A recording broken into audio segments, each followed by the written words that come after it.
Wow, right off the bat, Kingzone on blue side banning out Vladimir. They don't want to see that in this game.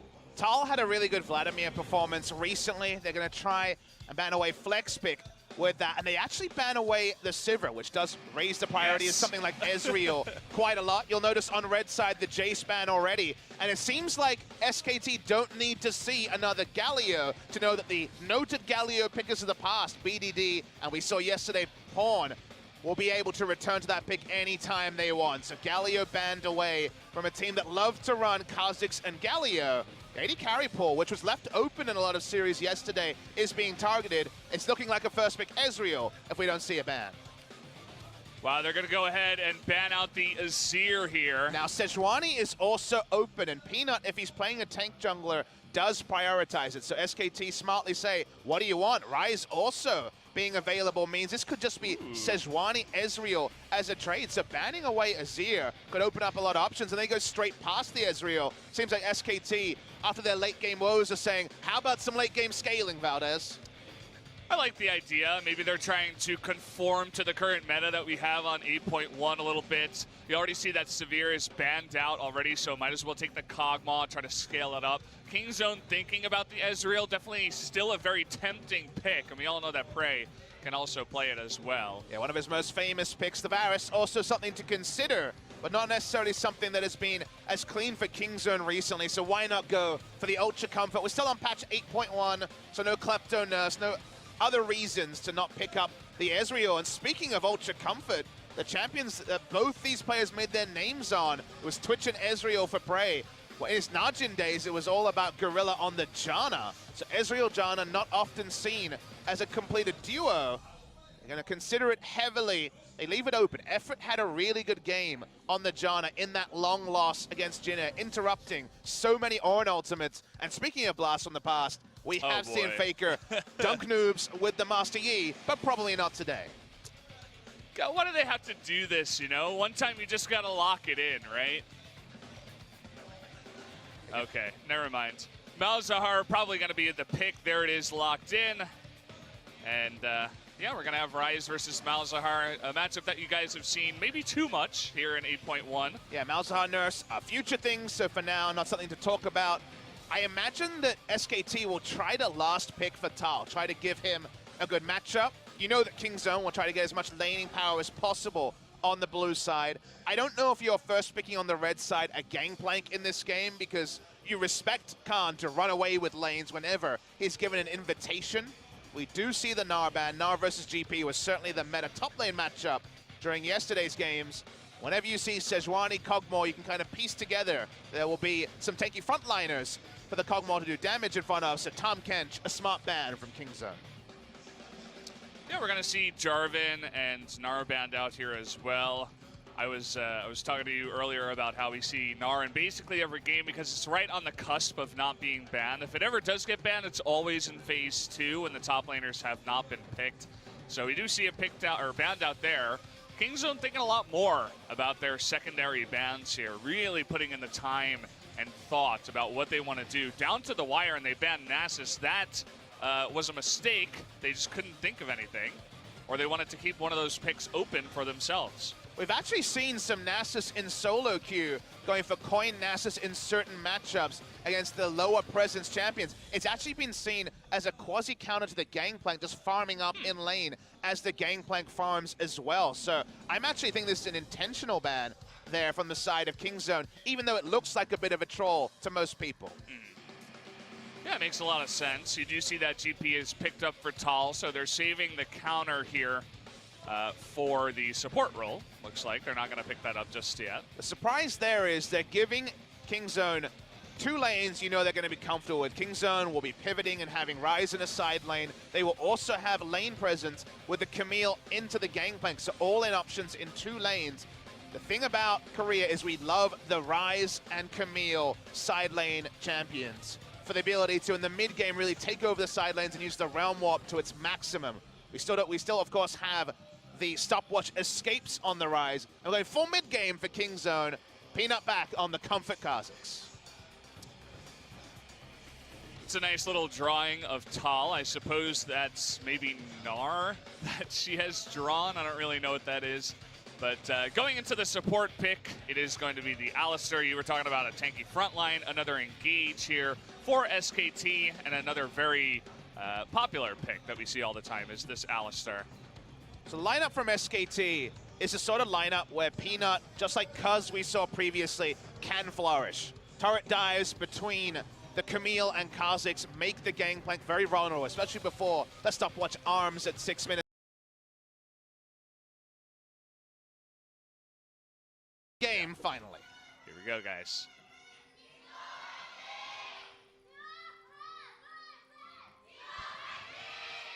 As I said before, and as you guys can probably tell by the thunderous applause, the studio is entirely packed out. Pretty much every single chair has a person in it. And that's what you'd expect for Kingzone versus SKT. It's a rivalry that even though some of the names have changed, you know, with 3 out of 5 of the 2016 Rocks Tigers against their mortal enemies in SK Telecom T1. Worth noting, of course, now names have changed there as well. The years roll on, people come, people go.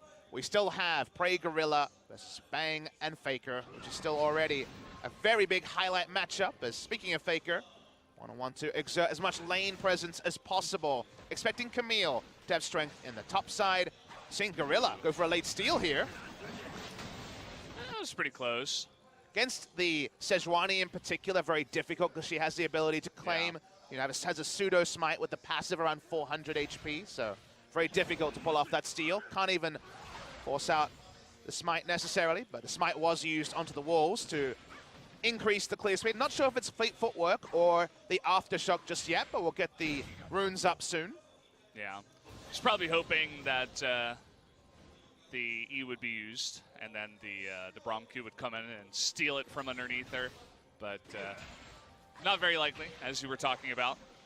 Blank just heading straight over to the red buff right now. You can see Prey trying to just stack up what should be Klepto on this patch. And look at this. The numbers actually do favor Longzhu Gaming's history. Is 2017, so we should use the name, the 2017 Longzhu Gaming. Now, of course, Kingzone DragonX. A lot of the numbers at the start of the year were all about SKT, but once it hit summer, the finals result especially was the sweetest one, as Prey and Gorilla were able to lift the trophy 2 years in a row. In the summer season was Rocks Tigers summer 2016, and then Longzhu Gaming in summer of 2017. Right now, just watching the map. For now, it's a bit of vertical jungling. Blank is around the top side, providing coverage for the gangplank. Makes a lot of sense, given the ability to snowball down.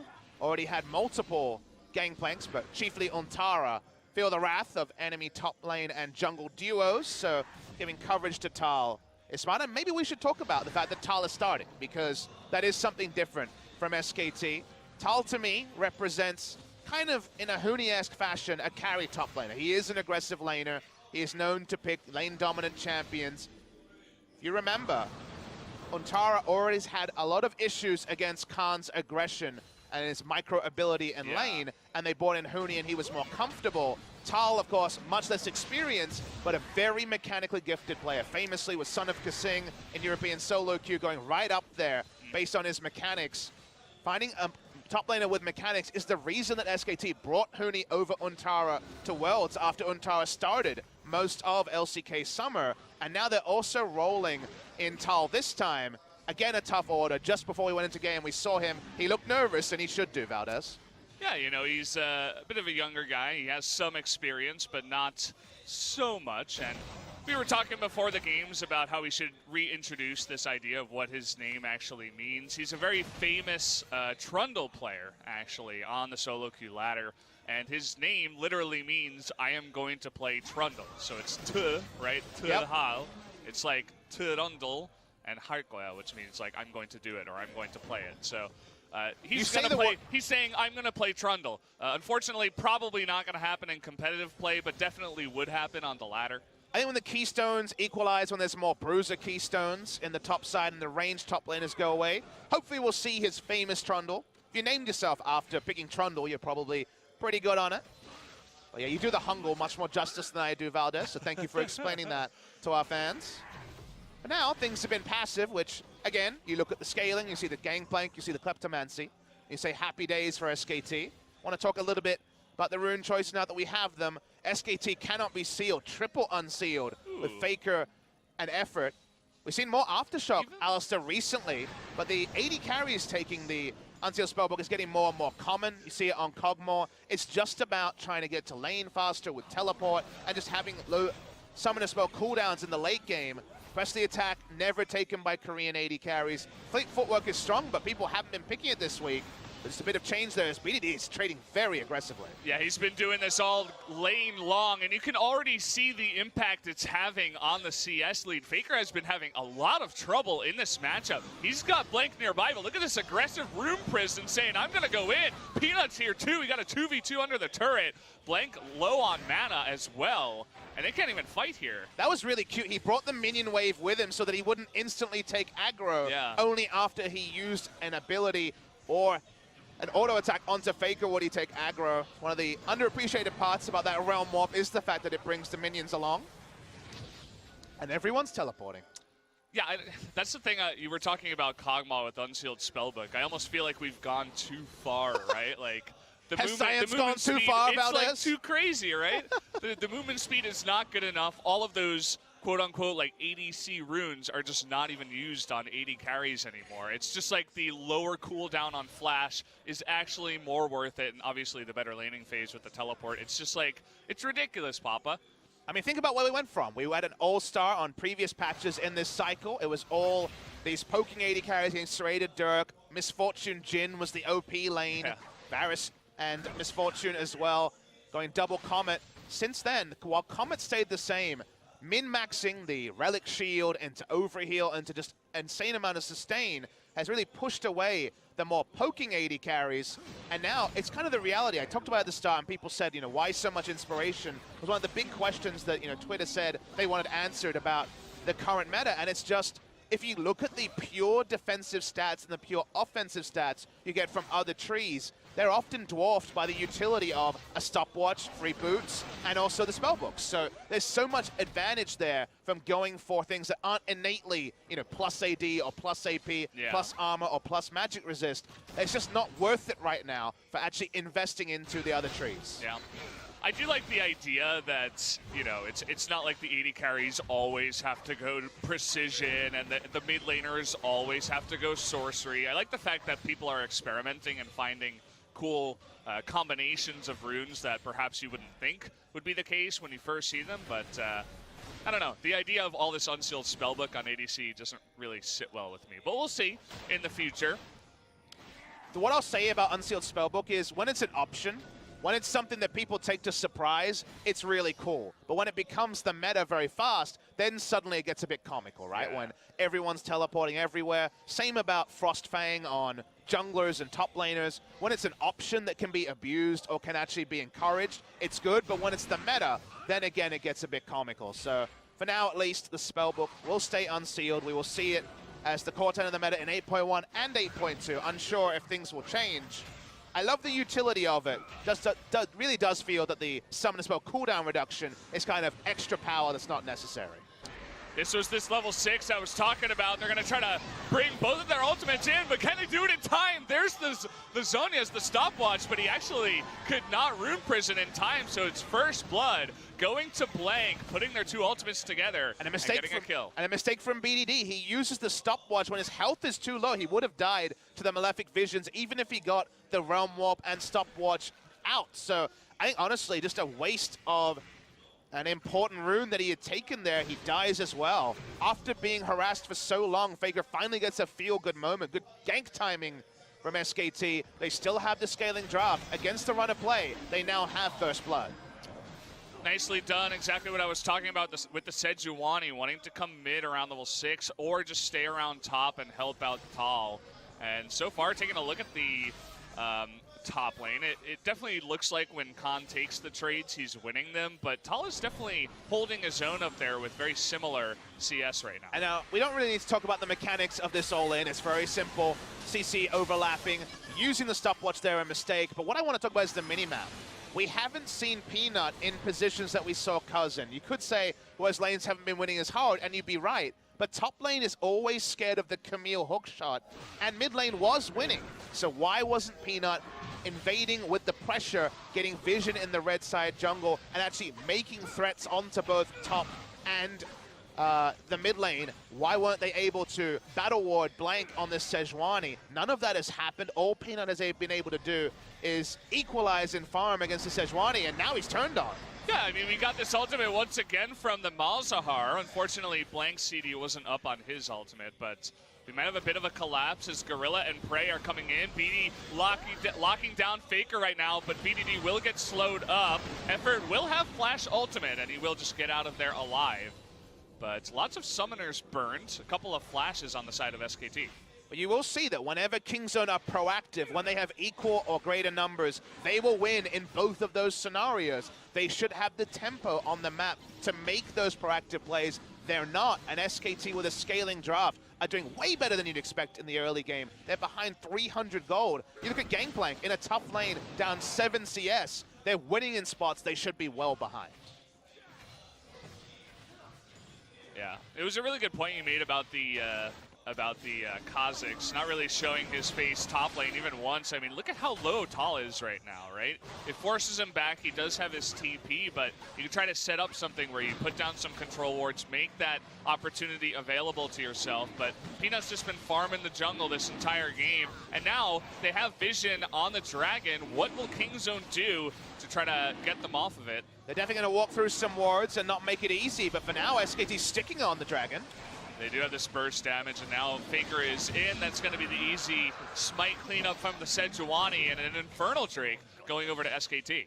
And this kind of exacerbates the point I was making earlier. You know, I'm always struck by, you know, when I started playing the game, I started thinking about it on a more critical level, you know, when Amumu was still in the meta, right? Oh, and everyone wanted to know, how do you Okay. counter Amumu was always the question. And then you saw Lee Sin, you saw the proactive counter jungling. And so people saw at the competitive level, well, he can't really defend himself, invade him, you know, abuse his early weakness. And then, okay, and so a lot of people learn to lock in Lee Sin, but if you don't have the mindset to use it to the maximum, if Amumu just farms and you never actually counter jungled and then shows up at a fight and does better than you, that's your mistake. You didn't take on the role of the aggressor. You didn't punish a scaling pick. And it's just as true for compositions. SKT have taken scaling against a Kingzone team that obliterated in the early game just a few days ago, and the scaling isn't being punished so far. We're not seeing Peanut coordinate with his lanes in the sort of way he needs to, and the sort of way that Cuz was able to. And while it may not decide the game, it's the sort of thing that on VOD review will be very clear to Kingzone that they need to tighten up. Yeah, I would have to agree. We see finally Peanut is coming in and laying down some wards there in the red side jungle. He is going to start up this Rift Herald. So you can see there is a control ward underneath the Rift Herald, and so he will not be spotted just for now. You were talking about back in the day when Amumu was a problem, man. You've been in this game for quite a while, Papa. That's like, was that even 2011 or was that 2012 back then? It was way back when. It was a solo queue thing for a long time, of course, you know.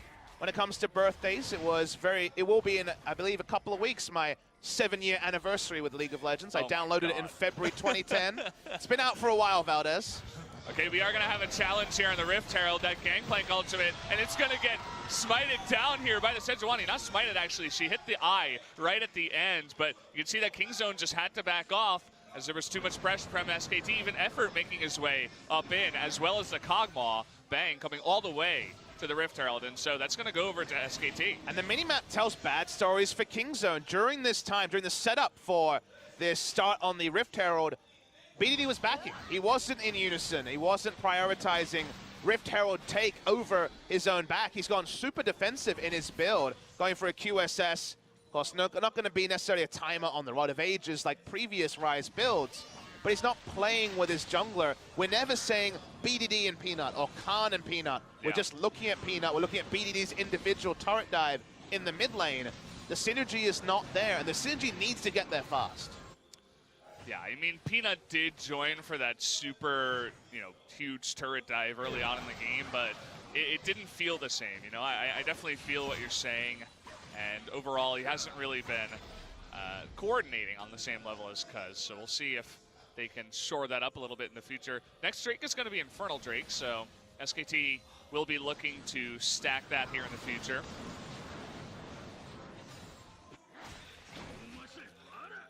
Not going to even force the stopwatch out of Tal, who has had a very comfortable laning phase in the top side.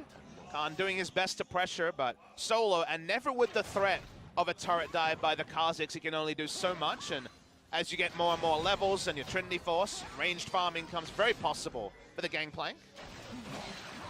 Yeah, to be honest, Tal looks really comfortable in this lane. You can see like how he's doing it. Obviously, it's a counter lane, so you're not going to have perfect trades, but overall, he's not too far behind. He knows exactly how to play this matchup as well, the GP versus Camille. Definitely one that you scrim a ton because it's just so popular.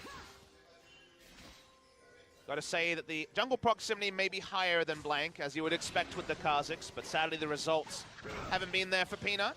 Looking a bit at the heat map here, it was more defensive than you'd imagine, especially on top side. All the blue movements of the jungler were around his blue buff and his bigger cams like his Gromp. They weren't actually towards the Gangplank at all. So that's happy times for the GP, just farming away. Now, we're taking a look down here in bottom lane, and, well, it's exactly what you would expect. Nobody's dying, nobody's getting aggressive. The Ezreal is about 15 farm ahead, about 10 at this point, so just that small extra lead you get with the poke from the Ezreal. Peanut does successfully take a camp away, so that's a good moment, but you'll notice he does have a level disadvantage to Blank, who went fleet footwork, which we didn't mention earlier, so usually go that when you're expecting to brawl and when you want to have extra mobility around the Rift early, so respectful rune choice for Blank. Umti was the first in Korea to use that one pretty extensively. I'm a big fan of it, given all the flexible options and the increased clear time. Big fan of a rune for early game and then your item build tailoring your late game. Right now, SKT has 4 teleports. I guess that's what you get when you have 3 unsealed spellbooks. I'll hold the point I have, though, as they turn on to Sejuani. Yeah, Blank was getting in a little bit, and actually a TP coming in. Who's it going to be? It's going to be Effort this time around on the Alistar TPing in. No problems having 4 teleports in a game, right, Valdez? No problems.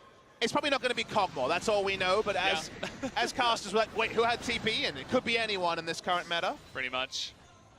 Soon junglers will start taking the unsealed spellbook. Nothing will make sense anymore. It's a funny old meta, Valdez. Funny old meta.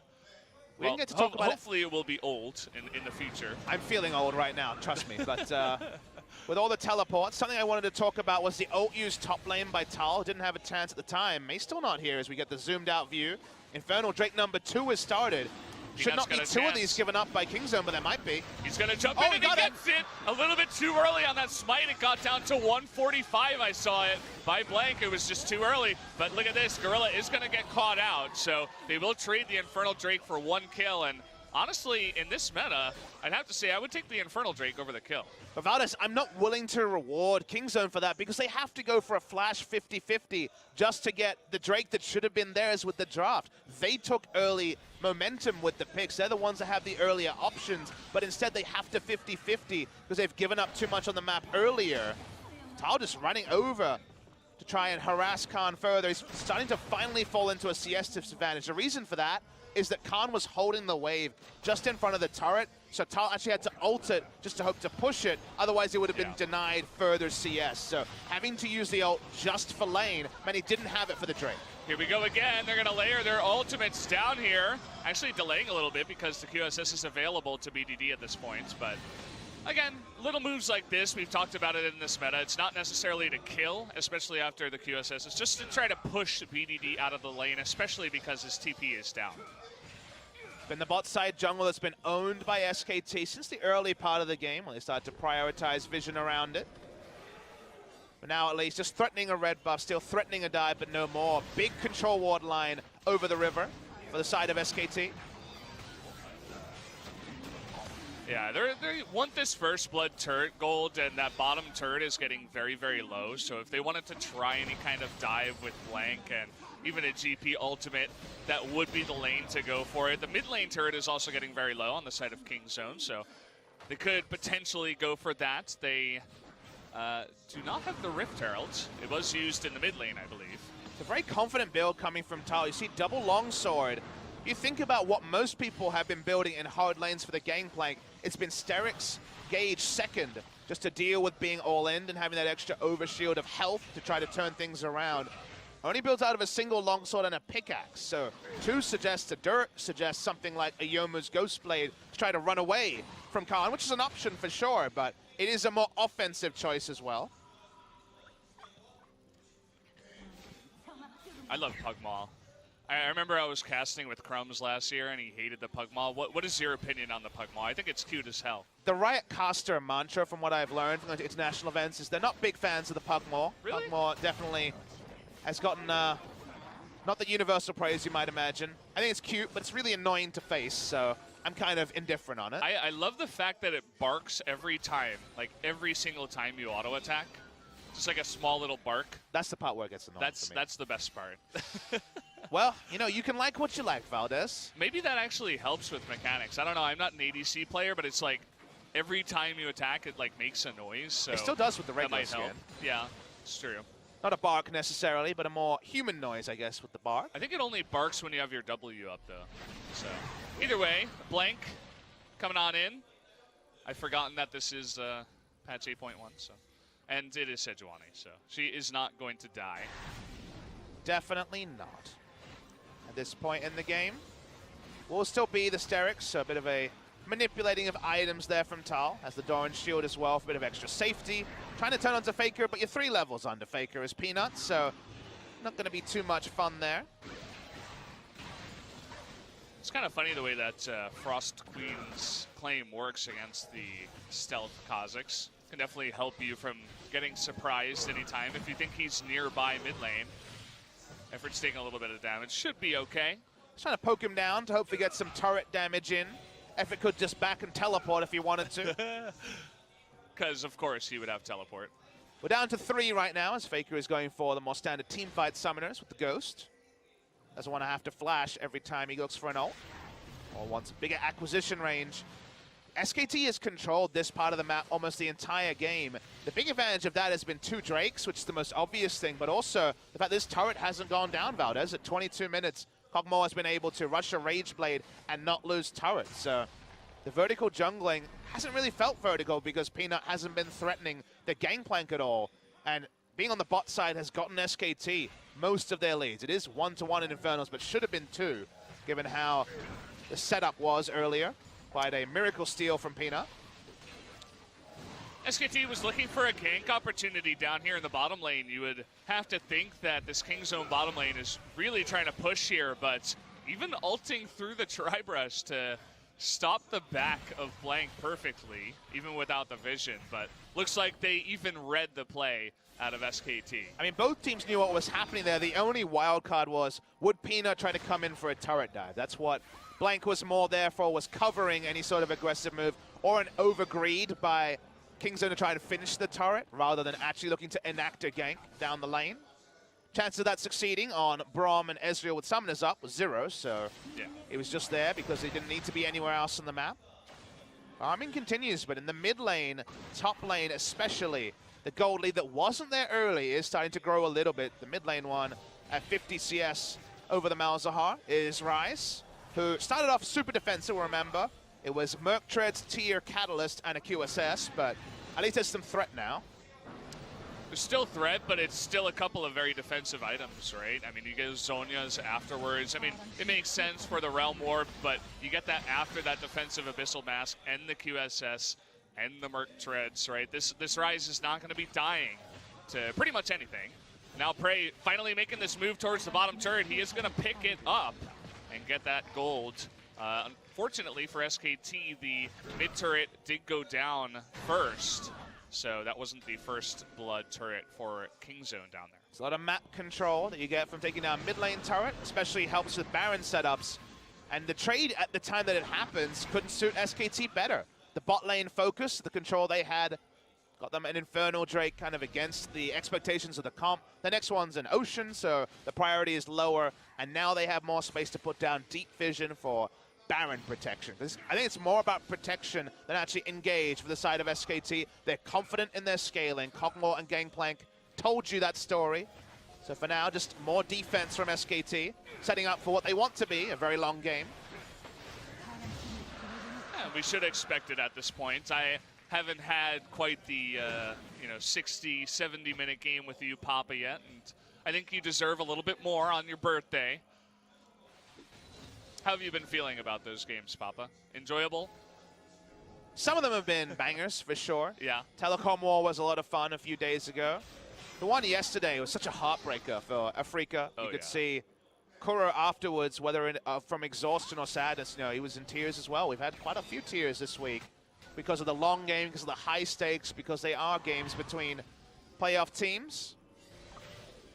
There's definitely some fun things said during those long games. Kind of the rational caster talk goes out the door around the 65-minute mark, I found. Yeah, I mean, at that point, you've basically had a full game of League of Legends. I mean, you could fit multiple games in that amount of time. But, yeah, you kind of just forget about it at this point and just go on with whatever you want to talk about. I'm sure we'll get there one day.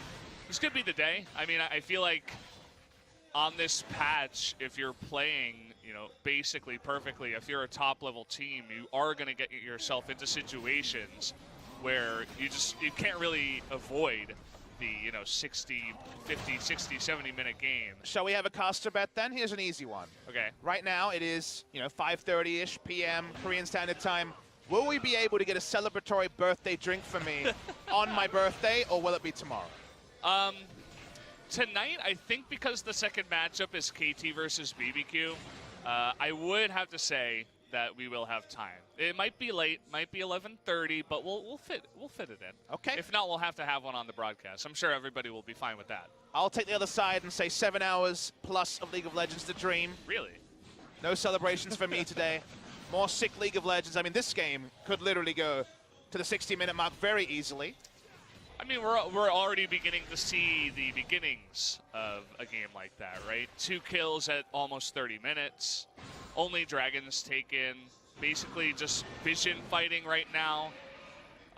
Nobody's making any mistakes, which is really what I was talking about if you're playing perfectly. Like, if nobody's making mistakes, getting caught, then you don't offer the enemy team a Baron or a big push or to get too far ahead. So these guys, I mean, the gold lead is currently 0.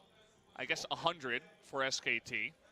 So basically on the same playing field right now are these two teams. Which we do say benefits the scaling team, which represents SKT. Turning on to the Camille. Gets the first part of the hook shot as the animation is midair. Good awareness from Khan. He will live. See Peanut backing away. And attempt to take your side as well, Valdez. Has been very. We haven't even seen many stopwatches forced out. We only saw BDD earlier use his. Yeah, we haven't even had that big fight where like 4 or 5 stopwatches are used. Saw a couple of those yesterday. Okay, maybe this will be the one. This turret is really low. Got a flash in from Gorilla, knock up on a blank, but he's got his flash up and available, and he just gets out of there. Yeah, the hook shot missed from the Camille, so the engage could never truly be invested in. At the same time, Gorilla flashing in. They will eventually, you'd imagine, take the turret, but they already lose the bot lane turret for free. So advantage SKT again. Even if it's a timing thing, they have more time to back, get their lanes in order, push out. They win out from that. Good job, the side of SKT. Yeah, you were talking about the scaling. We got our Gangplank going towards that Infinity Edge. He is going to be quite fed on 3 items. He actually just finished it. So perfect timing there as I'm talking about this. Right for that first Baron fight around this time, around 30 minutes, where we will have it. The next Drake is going to be Cloud Drake, so it's not really going to matter in the entire scale of things. The Baron obviously going to be much more highly contested. We don't often see Infinity Edge this early. It's usually a luxury 5th or 6th item on Gangplank. Usually something like a Phantom Dancer to help you trade. You get the offensive stats, but also the negative damage on auto attack on your enemy. Just happy to go IE in this case, is that continuing just turning on Gorilla. He's all alone. Yeah, the problem here is that Bang can't get in the fight right now. He was zoned out, but they should be able to get Gorilla here. Bang gonna get that last auto attack. They almost feed it over to him. As we were saying, he used his flash earlier to try to dive that turret on the failed dive up top, and so that will be just an easy kill. The question is, where does SKT go from here? The Baron setup will begin. They will be able to deny. They will probably not be able to take anything with this particular kill. These are words I've said too often this week, but the reality of the meta right now, the only thing that holds this game a little bit in check, Valdez, is that the wave clear is not Varus, Sivir levels are strong on either side. Kog'Maw with Hurricane can do a decent job. Ezreal, his one weakness is wave clear. The Ryze can help out. There isn't insane wave clear, so perhaps the 3 inhibitors down defenses will be impossible when it comes to the 65-minute mark. But we'll talk about this moment, like you say. Very simple equation. No flash on Gorilla. His team also is not in position to give him a stand beside me W. By the time Peanut gets there, he realizes it's too late. It looks like he has the Unbreakable up the wrong way, but the auto attacks were going to be coming from the side of the Kog'Maw, so he thought he'd block more damage if it was that direction, so it wasn't actually a mistake by Gorilla. In the end, no matter, they even get the kill over to Bang, like you mentioned. Another small advantage, the side of SKT. You could see that they were willing to use everything, even though it was on the Braum. They know that, you know, no big fight is going to break out right after that. So the Malzahar, Sejuani, ultimates all came out. Probably the Gangplank, I didn't see that one, but I would have to assume that it also did. And they basically just layered everything because they know they can save it for the next fight already. If you guys take a look at the ultimates, they're all off cooldown. I mean, we're further in the game than you might expect because of the little action. At the end of the day, Faker's level 17, a little bit of experience away from 18. We'll have 4 level 18 members in the next minute or two. Item builds are getting very, very deep. The cooldown reduction is there for all of those long engage ultimates. And Bang is now double buff 3 item Kog'Maw, so we know all about the threat there. Yeah. Give him that blue buff, make sure he can always have his W up and lay down those ultimates as well. Faker on the Malzahar doesn't necessarily need that extra mana regen or the cooldown reduction. Peanut has to get to the point where he has to be scared of the Gangplank because a barrel explosion does 1100 health, and he doesn't have much more than that. Yeah, speaking of which, Gangplank shoots him in the face, hits for 673. Peanut's like, holy hell, I'm getting out of here. Well, he's got no armor, and the only health in his build comes through from the Black Cleaver, so he's certainly not tanky. Just saw the second upgrade of the Cannon Barrage also picked up by Tal. Could have even been third, to be honest, but I believe it was the second. Super-powered hyper carries. Scaling disadvantage is no longer relevant. You know, scaling is gone. The scaling has already happened in this game. It gets more for SKT, but the awkward phase is over. Kingzone picking up a teamfight win looks very difficult short of a pick, but to get a pick they need vision control, and they haven't had it in an important spot at any point in this game. Bot lane was controlled by SKT, bot side I should say. Baron control now for SKT. Getting a pick is nigh on impossible. Ability for the Camille to push up is always with risk, even though Khan is the best we have in Korea at playing with low coverage. He does his best to dive in and try to make the most, even if he always has his trigger on the defensive hook shot to get out. So SKT in really comfortable position for Kingzone to do something. I think they need a sick outplay. I think it has to be a single control ward into a mistake from SKT or a big Realm Warp play onto the Baron and maybe even chancing a 50-50. The calculated Barons are gone for Kingzone right now. It has to be about the rotations from my perspective. Yeah, I would tend to agree. I think especially, we talked a lot about the, you know, what does Kha'Zix really do? Is it a strong pick nowadays? Because sometimes it just looks very weak, and especially in this game, it's going to be very hard for a Kha'Zix to get into the back line onto a Kog'Maw when you have an Alistar right next to him and potential barrels hitting you straight in the face. I mean, what exactly is Peanut going to be doing on the Kha'Zix in this game? We talked about the early pressure he could have put up in the top lane. Didn't do any of that. He's farmed up. He's got more CS than the Sejuani, yes, but like, even if he's got 6 items, will he have an opportunity to jump onto the Kog'Maw if SKT isn't making any mistakes? You have to play to the enemy comp, but also your item build. His item build is pretty tanky, but, you know, Malzahar ults him. We see a parlay and a couple of orders from Kog'Maw. He's still going to die very, very quickly.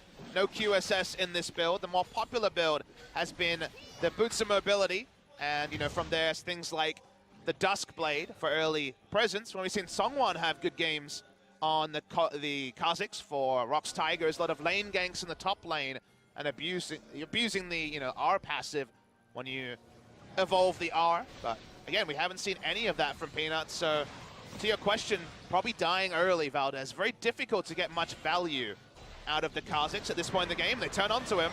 You were talking about no QSS, and he's dead. If your your jungler doesn't have a QSS, you're going to die to this team who has unlimited poke. Here we got a 1v1 down here. Tal was secured up in there, but the Baron has started. Ezreal hits everybody in the pit. He's going to begin poking. You can see effort is getting pretty low. In the front even, they're going to turn this one onto the rise. BDD flashing away, trying to do his rotation. Prey and BDD still having a lot of room here, but Gorilla's going to go down in the front. Now BDD's all alone, 1v3. He's going to be going down here after that Zhonya's does go down. A double kill going over to Faker. Now Prey trying to go forward, actually. He's going to kill Pang, but is it going to matter in the end? He knew he was going to die. At least he trades 1 for 1, but in the end of this all, SKT wins the fight and they win the Baron. And this part of the game, the fact that they have less of a front line, they don't have a Sejuani, they have a Kha'Zix who was dead at the time, means they can't fight front to back anywhere near as the Cogmore draft late game team fight of SKT. They cannot win equal engagements. They need to pick up a pick. They don't. In the end, very nice turn onto Peanut. That was going to be my realistic response before we explained was he's going to die because there's nothing else you can realistically do. Second time that BDD is kind of botched his Realm Warp play with the Zhonya's, first with the stopwatch and the Zhonya's. This is the sort of pick they've wanted. Tal is overextended. That he is 1v2. There's the barrel crit that you were talking about. He gets both of them quite low, but at the end of the day, it is a 1v2. At least he does get the top turret, but he is going to lose his Baron buff. Let's see if Khan can pull out some magic. He will need to play against 2 or 3 members and outplay them. We're going to see the replay. Peanut thinks he's safe. He doesn't have any deep vision to be clearing this sort of ward around the Baron. Faker flashes on him. You might say, oh, hard done by. It was a flash, but you need advanced vision to clear out vision. He didn't have it. We're going to see the replay. They have to turn on. But remember that when it comes to tanking Baron, Blanket Effort will not die to the Baron anytime soon. When it comes to Cogmore, Bang ends up taking a couple of Baron shots to help out. He actually takes the first bit of Baron. Okay, here we go. We got a fight in here. It looks like Malzahar, Faker gets taken out. Not sure what was going down here. Maybe just getting picked off. No doubt we'll get a replay. But a couple of members of SKT go down with Baron buff, and well, they're not using it to the best of their abilities right now, Papa. Yeah, we can't talk about too much analysis because we missed the start of this. But what is to remember is that Tal just respawned. SKT were only 4-man strong. In that particular situation, some teleports are on cooldown. Clearly it was a flank that SKT disrespected. Amazing how teams are making mistakes at this point, but they've certainly wasted a Baron buff power play by now. That they have. They're going to lose a turret in the mid lane. Trading 1 for 1 on the turrets. And by now, we've got an Elder Drake. It is that time in the game. And already, you know, Faker and Effort are still dead. You're not going to 3v5 this King Zone lineup. But let's see what they can do. You can see they're hanging around. We got a TP coming in right now from Effort, or maybe Faker, actually. It's going to get pretty low, trying to go for the steal, but no! It is going to go over to Peanut, and that Gangplank ultimate doing a lot of damage. At least they will take out Prey at the end of this fight. Finally getting some action in this game, Papa. Finally getting a successful Realm Warp also. Big one there. If only Prey was in the AoE, they would have all gotten away for free. The Baron buff is still on Blank. They've only had it for 2 minutes. It's amusing that it still has a minute left given how much has happened. But we said SKT cannot lose a front-to-back 5v5 fight. First Tal got caught, then clearly multiple members of SKT, including Faker, got caught. That color point didn't matter because of the mistakes from SKT. And somehow the pendulum has swung, and we need a damn replay to work out how. Yeah, let's get it. Give us the replay. Definitely gonna need to see that. It was interesting because right after Faker respawned, he switched his flash for TP. Unless that was like a visual bug. But that's one thing that you can do with the Unsealed Spellbook. If for just one fight you have to be there, absolutely.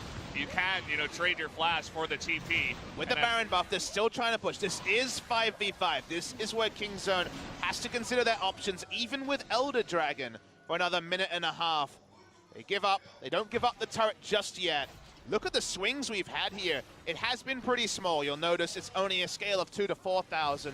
Not massive amounts, but the massive lead for SKT after they got Baron instantly corrected by all the kills that King Zone were able to pick up. And now we're basically even again. That we are. Only 1,000 ahead for SKT. Pretty negligible at this point. And Not even an inhibitor turret has gone down in this game. Both teams only taking 4 turrets out of the opposition, mirrored on both sides. And I feel like we're just gonna sink back in, sit back into our chair of let's clear waves, try not to get caught, and wait until the next objective comes up. I'd like to see them clear vision. SKT has had the vision lead the entire game, and you cannot afford that when they have Malzahar and also the Sejuani who can initiate out of basically nowhere, especially when you have no vision. So see if Kingzone can either group as 5 and kind of narrow down the places where they need to clear the vision, or go for some defensive vision plays for now. SKT not incentivized to push up for another 10 seconds as the Elder Dragon is still worn by SKT. And asking you shall receive, Valdez. We're not in the super late game yet, but seems like we're going to get there. We're getting there. No mistakes have been made, really. That one... There was one, but we didn't get to see it. There were a couple, I'd say. But nothing that really threw the game in one direction. We're going to take a look at Blank. He did get the first blood in the mid lane. He is sitting at 1-0-7, 100% kill participation. Probably more important to mention that more than anything else. Amusing thing, of course, is that a lot of the vision you see on the screen from SKT is zombie wards as well. One of the things that will be addressed a little bit in patch 8.2 is the extra vision you get. But yeah, well, still, it's still going to be 180 seconds, I believe, at level 18. Oh, in the early game at level 18, yep. What? That's the meta we live in, Valdez. You haven't seen it up close, exactly. But that's where we're at. That's what I'm saying. Like, is that buff really going to change zombie ward being taken by these junglers? Because I need to be glass half full over here. I cast all the games, Valdez. I'll let you, okay? When you come to Spo TV, reality sets in. And I'm just like, yeah, zombie ward's going to be the same. But I don't know. There's some good changes in there. All right. We take a deep breath again. We reassess. Vision for KZ. At least there is a bit of coverage for Kingzone on the bot side here for Khan to push up. Not sure how the 1v1 goes. My inkling is that Tal has more effective items, therefore he probably does pretty well in the 1v1. QSS kind of ruining the build here for Khan. Would prefer not to have that. He has it basically, so if Malzahar teleports in, he can try to turn a 1v2. He doesn't really have it for team fights. In some team fights, sure, it'll be decent, but usually Guardian Angel and a different defensive item is probably going to be preferred in a team fight. And it doesn't help him in the 1v1 versus Gangplank, so he's not as strong as he'd want to be, as Tal's like, screw it. I'm also going to be a Fountain Laser. No boots on the Gangplank. I mean, it's ridiculous that this is now the norm, right? 6 item carries with no boots, always getting the Phantom Dancer. Kog'Maw's not there yet. See if he does go that far. Bang loves role-playing tanks. He loves the Ninja Tabi, and he's got the Frozen Mallet as well. Role-playing tanks. The Urgot's not in the meta anymore, Deft you're talking about? Role-playing tanks, trying to be out in the front lines, getting caught. Positioning-wise, but items-wise, that was always Bang Sing. He was one of our first Ninja Tabi 80 carries in Korea. So SKT's just playing the game of, we're going to deny 2 brushes, and hopefully you walk in. And KZ's like, nope, we're not going to do that. So, no Baron for now. Elder's still on the way. Not spawned just yet. I got to say, the mentality in the late game has never been more important in League of Legends. Right now, your ability to keep it together in positions like this where a big enough mistake, your whole team loses. Yeah. You know, we've had players who clearly have visibly got frustrated in losses, and it's affected their play in later games. You know, Africa as a team seemed to be a team like that last year. You can't afford to be anymore. Yeah, and I feel like that's part of the reason why a lot more emotions are being shown even after games, like super long games where you get literally 1 auto attack from 2-0ing KSV as Africa. And then you lose. And it goes like 74 minutes as well in that game. Like the toll it takes, all that tension you were talking about is just, it's hard to imagine, right? I feel like you'd have to have experienced it yourself, you know, be on the big stage and play 3 over 40-minute games, and then, you know, tell me that you wouldn't be crying in the booth. I mean, I feel like I'd be. I mean, that 71-minute game for Africa, they were winning for 67 minutes, 65 minutes, you know, and then to lose out of nowhere and very visibly not be all there in the last game was very painful to watch as Malzahar has denied the ultimate. Yeah, he went for it. They went for the Baron. They saw Peanut as it seemed like Kingzone knew it was started, and the flash just does not work. So Faker is going to be flashless. It's okay, though. We're not going to have a fight until his flash is up again. This part is 100% true, Valdez. The forcing becomes so difficult. I've been doing my research. I've been watching you guys cast. It's 1x speed, 2x speed? Mostly 1.5 so that I can hear what you're saying. 2x speed is like, well, you're only getting the gist of what's going on. But mostly live, actually. Well, I appreciate your viewership and everyone out there watching on LCK1 and also on YouTube for these games that just never end. You know, this is the song that never ends. Is a song I remember from my childhood. On, my friends. It's some people tell me patch 8.2 will make it better. They'll continue saying that until 8.2 comes out. And fixes the meta. Look at us, rhyming on air. Yeah. This is the patch that doesn't end. I hope it comes in next week. But you were telling me earlier that because it came out on Wednesday, this is my expectation, that it might not happen until the week after. So we get another week of rhyming, of joking. You can practice your stand-up routine that I keep alluding to. Oh, yeah, great. Yeah. I'm working on that, you know. Just go home and watch your guys' cast. Not even pay attention. I'm just like working on what jokes I can weave into the cast. Man walks into 8.1. There is no counter. Like all other great jokes you can make. Yeah. Tal and Khan have been doing nothing in the side lane for a long while. It might as well be Maokai versus Sion. They do a lot of damage, but you wouldn't know it from their health bars. They just get it all back. Oh, we just saw the Guardian Angel sold by GP. Yeah! I think he got Titanic Hydra? Yep. He wants more deeps. He's ready to pump out some damage. He's like, Who am I kidding? I'm not going to die. Guardian Angel doesn't help you if people don't die. People don't die in this meta? What am I doing? We're getting positioning on mid lane. We're talking about Ryze being in a side lane. Ryze's ability to side lane is one of the reasons why he's popular, Valdez. And ult is forced. Oh, boy. Oh, boy. What does it mean? Nothing. Well, it does mean something, actually. Effort will have a harder time. You can see that the Baron is going down here. It looks like SKT, they had an inkling. And all that KZ needs to stop the Baron is just an inkling on the side of SKT. And they will say, okay, I'm not going to do it. Oh, nice burst. Yeah, that's the burst, but... that was a barrel crit. Yeah. Now we just need a barrel crit onto the Camille. So we say what happened. Effort had to ult. They lose positioning on the Baron. Now it's Kingzone. They can keep trying it and look for a mistake from SKT. So it was actually consequential getting the ult out of Effort. It will be up very soon. They can be a bit more offensive. But for now, every little bit of damage you see is because of Effort's small mistake. Very, very true. This is why we were talking about, right? It's so tense. A tiny little mistake. One person gets caught out, 94 minutes. The game ends. You know, you try to kill the Nexus, and you're already past 55 minutes. The death timers are 70 seconds long. You lose the game. One mistake, one team fight, it's over. That sort of punishment has led to this extended meta, but SKT, after seeing the recalls, they're going straight for Baron. It's tanky. Instead of around 10,000 health, the teleports are being drawn. Ezreal's not there. They're going to have to back off. Oh, the TP was canceled. And the Baron is still low. They're going to try to get in here. The GP ultimate is going to land onto this Braum. He's going to try to knock up Bang, but it's not going to work out. Gorilla, though, is going to stand beside Prey and get back to his team.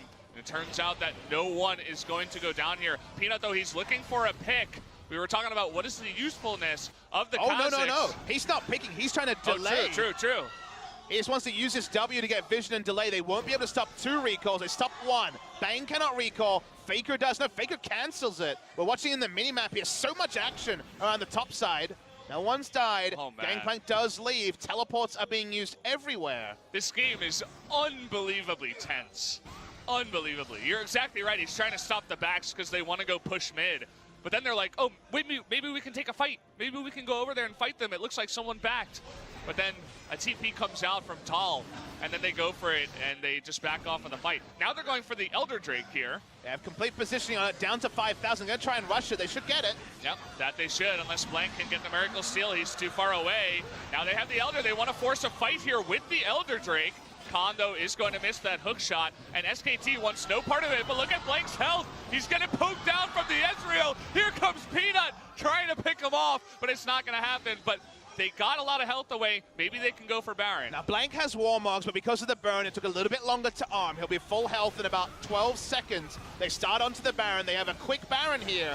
Blank's near enough to full health. SKT's contest might be too late. It's down to 3,000. Looks like it might be late. The ultimate's going to come in, and it's blocked. The Braum ultimate stops Blank from getting in, and now he's going to go down. That's going to be the Baron and the Elder. Here comes the Realm Warp. They want to get into that back line. Here comes the Kha'Zix on to Bang, and he is going to go down. They finally get that Cogball in the back line. Baker now trying to go 1v2. He's not going to be able to do a double kill, and finally Peanut is getting the kills that he's wanted all game long. A triple kill going to the Kha'Zix, and Baron and Elder Drake on the side of Kingzone. This game explodes into life. The death timers are so long. Kingzone will feel like they can win the game here unless Tal can delay them insanely. The minion wave is starting to come up. The second one is not far behind it. Can Tal stall? I think SKT have lost. It's all about the barrels. He's going to have to get perfect ones, but it's 1 versus 4. They can cancel them. And even if he does kill the minions, is it going to matter? It doesn't look like it. There's only Tal alone here. That's going to be the first Nexus turret. They're going to go for the second one here. In come the Baron buff minions, and they're even going to get Tal out of this fight. They want the extra kill. Camille's going to pick it up. Khan gets another kill, and KZ gets the kill in game 1.